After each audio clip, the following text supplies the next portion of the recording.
Hi, guys. Welcome to this episode of the Trainer Feed. We are your hosts. My name is Angel Sanchez. We have Jacques Delagier. What's going on, everybody? And David Bravo. Here. On today's episode, we will talk about training cues. So when you train your clients, there are a couple of cues that you can use.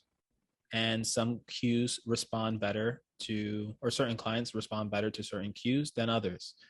In my experience, having a toolbox full of visual cues, audible cues, and touching cues, palpitative cues, is important for a plethora of reasons. Hell yeah. Primarily, you want to make sure that the client is safe and doing the movement pattern efficiently and effectively. So I generally just speak and then move. Maybe in the beginning stages when I start training somebody, I'm moving more. As that person gets more acclimated to the training style and some of the movement patterns, then I'll move less. And while I move, I try to speak about things that I'm doing. For example, like dropping the shoulders, or I don't know, squeezing the glutes, engaging the core. And I kind of do the hand motions with it. So that way the clients can have a better understanding as to what they should be doing and how they should be feeling while doing it. And then as the training progresses week to week, month to month, I stray away a little bit more from the physicality of it. I do know that there are some coaches who love to do like the physical stuff and they just do it all the time. They're very animated, but I like to preserve my energy. My energy is a valuable resource to me personally. But sidebar aside, those are the two primary things that I do. And occasionally I'll use like palpitative, but sometimes I just don't feel like that's necessary. But some people really do respond well to that. For example, like some clients who just, you tell them to squeeze their shoulder blades together and their shoulders are staying exactly the same, or they start hiking up. It's like, no, like pinch your shoulder blades back. And then that still doesn't move anything. You just have to, put your hand there and say, pinch my finger. And they're like, then they do it. You fart. And then they fart, you fart, and then it's a whole smelly situation. Then you got to move on to the next exercise. What about you guys? Well, I'm kind of like in the beginning, I show a lot. I do a lot of visual stuff in the beginning and also a lot of tactical cues. Because I always assume that in the beginning, some people don't really know how to do something until they prove me wrong, right? And so then they're like, oh, I could do this.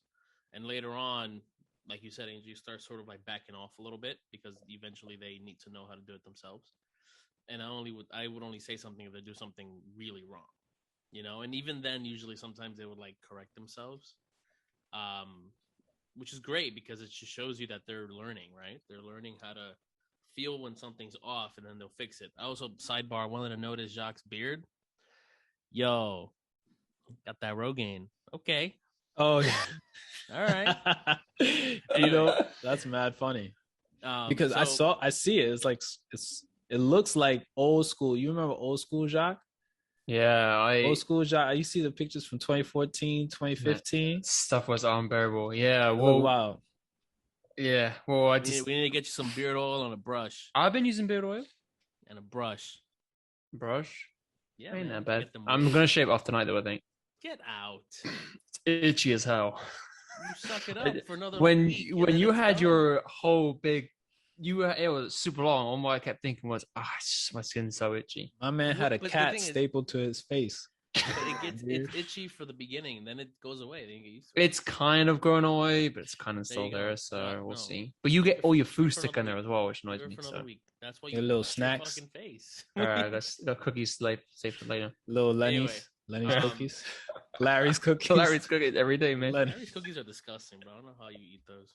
Every day, man. Yeah, I had Dunkaroos a couple days ago. Oh, man. Brought it back. I've had those in like 10 Dunkaroos are weird. But you never had Dunkaroos? I don't know if I have. They probably call them something stupid in the UK. Like they don't dunk in the UK, so someone knows. Yeah, Little Joey's, something like that. Little Alberts, Joey Dippers, Dippin' Joes, because you got to dip it or dunk it. We dunk it. No, you guys don't. We dip. You dip. Just a little dabble. Just a little. Dunkaroos. Nah, we like to take it extra. We dip it and then we like slide it around. Yeah, this definitely didn't exist in the UK.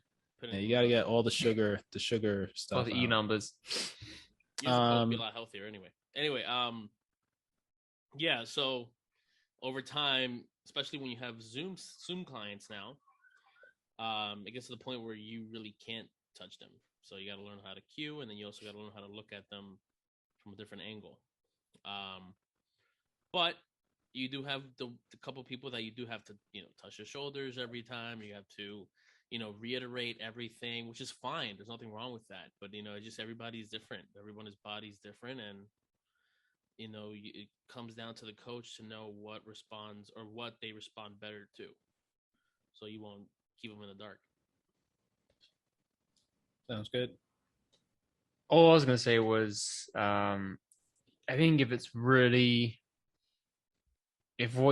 you try and be very verbal about it and it's just not it's not being effective, then you just have to stop the movement altogether. But I'm a fan of, even if the movement, say in a queuing scenario, what are you laughing about? I was like, that sounded like you were gonna say, well, if they can't get it, you just say fuck you. Yeah, because you said if they don't get the verbal cues, then then that's it. Then move on to the next exercise. No, I meant to say is if you have to just stop them completely or show them physically or more consciously show them more physical demonstrations, because I like being able to say, all right, you're going to do this and that. And sometimes you have to think about how you cue it.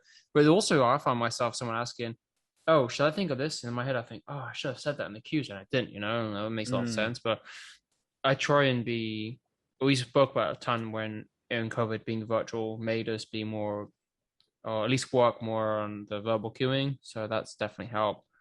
Depends on the person, honestly. There's people that I work with, and it's not shot them, but sometimes you'll find yourselves with clients where they forget their left or their right limb. And it is what it is. They don't do it on purpose. And you just, actually helps you become a better coach. And it's just, all right, so the arm where you have the bracelet or the arm where you don't have the bracelet, and it's about being specific like that. And I think they appreciate that you have to be, and when you're cueing verbally through Zoom, for example, and you say, all right, this side that's closest to you to the TV, just stuff like that just might not seem helpful, but it's very helpful for the person. So there's a bit of that, but I just think it can be case by case. But I do think the beauty of giving them the verbal cues first allows you to see how their body wants to do a hinge or a squat, as opposed to them replicating exactly how you do it. Because all three of us here, our hinges and squats look a little bit different. So if Angel's coaching David and David sees and David thinks, oh, I have to squat exactly how Angel. But if Angel's instructing you, David, to squat, you're going to squat your way your body feels most comfortable. So I see there's that aspect of it too. That's what I think is the beauty and the benefit of letting the person discover how the body is supposed to move in a pattern. So I think there's that too. Yeah, I don't think anybody can tell David not to squat how David's going to squat. But or JP. I don't even know how to squat anymore. What was I going to say? Oh, I had to step away from some of my cues because I noticed that they were relatively violent in nature. And then one of my clients decided to, he thought it was funny. So then he tried to use that when other people were in the room. For example, bracing the core, right? I would say, imagine somebody's going to hit you in the stomach with a baseball bat. That's what I say. Right. And then somebody came across and they were like, what is he talking about? Right. And I had one client who said, why would somebody hit you with a baseball bat? I'm like, all right, you're missing the point. Like, the point is to brace your core. And I felt like, I guess not everybody has been hit or whatever, but like, that feeling like in soccer, when somebody kicks the ball at you and it like takes all the air out of your stomach. It wins you, yeah. Who's kicking the ball at your stomach? You know what I'm talking about? David's like, nobody ever kicks a soccer ball at me. Well, try it out, David. So just so you know how it feels. It feels like you just can't breathe. Like, it just like, it wins you. It wins you, yeah. And then it takes a while for that to come out. So I was just saying, like, if that's going to happen, you see it, you brace. And then that bracing helps, prevent that from happening. I'm to the point of actually hitting my clients. But what? Say that again. Yeah. So I'm getting to the point where I'm actually hitting my clients. No, all right. So I'm not deleting that, but maybe Jacques, you could delete that. I'll just keep that in. Another cue was stabbing, right? So for like, think of a cat-cow position. So for some clients, I had them arch and then in either direction, right? Or spinal flexion or spinal extension, but they weren't able to grasp those things. So I said, imagine somebody's like stabbing you in the stomach. What would you do? Like, what would be the reaction? Like you would try to push away from that direction.